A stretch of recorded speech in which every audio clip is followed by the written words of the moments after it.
Now, how we can give an access, how we can share those resources. Well, the situation is pretty simple.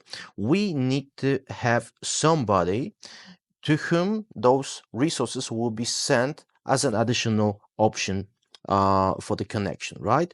And to make it happen, we need to go into the pre-sales like that, in that category, Fudo pre-sales, and then give it a try with the members.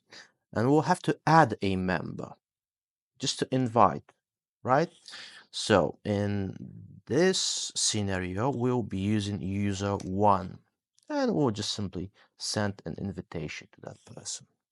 Let's see, was there any email address sent to our user? Well, yeah, there is something, and we can join the organization. In that case, we'll also have to go throughout this same process as you already should be familiar with. So we need to give like a strong password, select get started, and we should be able to scan the QR code within our mobile app. Press next. Of course, we also need to download or copy all of those codes as a backup solution. And I have saved all the backup codes. Now, another thing is that we need to join it. Simple as that.